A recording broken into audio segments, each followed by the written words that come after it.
Assalamualaikum warahmatullahi wabarakatuh.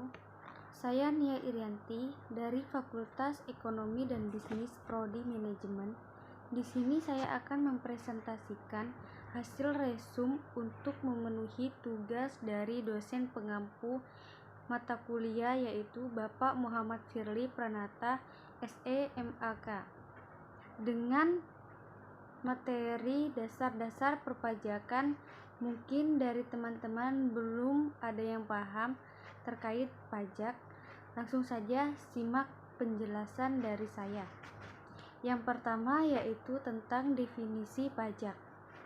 Pajak adalah kontribusi wajib kepada negara yang terutang oleh orang pribadi atau badan yang bersifat memaksa berdasarkan undang-undang dengan tidak mendapatkan imbalan secara langsung dan digunakan untuk keperluan negara bagi sebesar-besarnya kemakmuran masyarakat.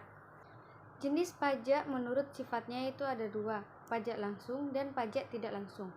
Pajak langsung berdasarkan surat keterangan, tidak dapat dilimpahkan, dipungut setahun sekali, contohnya PPh dan PPB.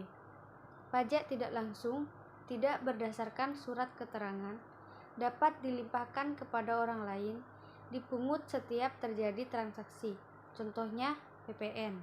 Syarat pemungutan pajak yaitu ada 5. 1. Pemungutan pajak harus adil, yaitu pelaksanaannya seperti A. Dengan mengatur hak dan kewajiban para wajib pajak. B. Pajak diberlakukan bagi setiap warga negara yang memenuhi syarat sebagai wajib pajak. C. Sanksi atas pelanggaran pajak diberlakukan secara umum sesuai dengan berat ringannya pelanggaran. 2. Pemungutan pajak harus undang-undang. Dalam penyusunan undang-undang tentang pajak yaitu A. Pemungutan pajak yang dilakukan oleh negara yang berdasarkan undang-undang tersebut harus dijamin kelancarannya. B. Jaminan hukum bagi para wajib pajak untuk tidak diperlakukan secara umum. C. Jaminan hukum akan terjaganya kerahasiaan bagi para wajib pajak. 3. Pungutan pajak tidak mengganggu perekonomian, yaitu harus diusahakan sedemikian rupa agar tidak mengganggu kondisi perekonomian, baik kegiatan produksi, perdagangan, maupun jasa. Pemungutan pajak jangan sampai merugikan kepentingan masyarakat dan menghambat lajunya usaha masyarakat pemasok pajak, terutama masyarakat kecil dan menengah. 4. Pemungutan pajak harus efisien. Biaya-biaya yang dikeluarkan dalam rangka pemungutan pajak harus diperhitungkan. Jangan sampai pajak yang diterima lebih rendah dari biaya pengurusan pajak tersebut. Oleh karena itu, sistem pemungutan pajak harus sederhana dan mudah dilaksanakan. Dengan demikian, wajib pajak tidak akan mengalami kesulitan dalam pembayaran pajak, baik dari segi perhitungan maupun waktu. 5. Sistem pemungutan pajak harus sederhana. Bagaimana pajak dipungut akan sangat menentukan keberhasilan dalam pungutan pajak. Sistem yang sederhana akan memudahkan wajib pajak dalam menghitung beban pajak yang harus dibiayai sehingga akan memberikan dampak positif bagi wajib pajak untuk meningkatkan kesadaran dalam pembayaran pajak.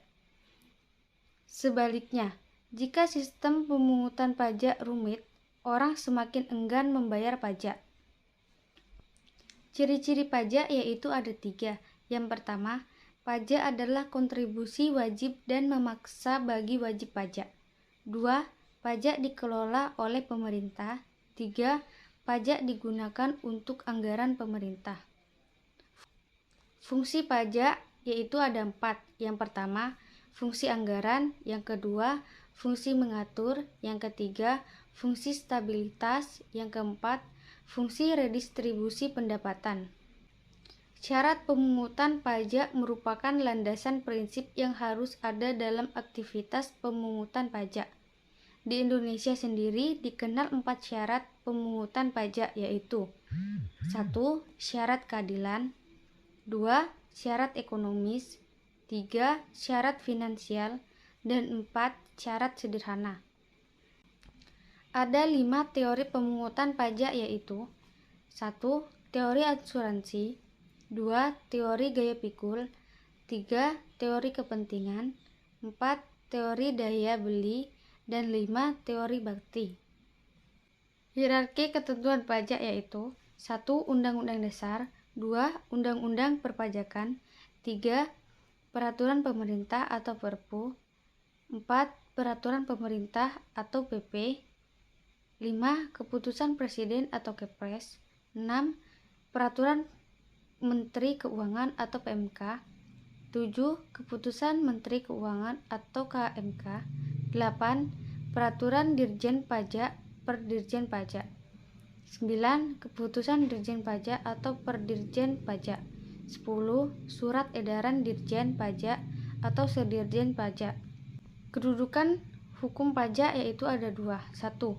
Hukum perdata mengatur hubungan antara satu individu dengan individu lainnya. 2. Hukum publik mengatur hubungan antara pemerintah dengan rakyatnya. Pengelompokan pajak.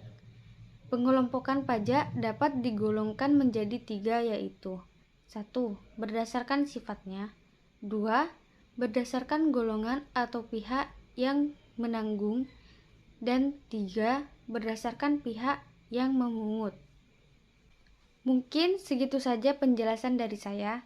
Selebihnya mohon maaf apabila ada kata yang kurang berkenan. Saya tutup. Wassalamualaikum warahmatullahi wabarakatuh.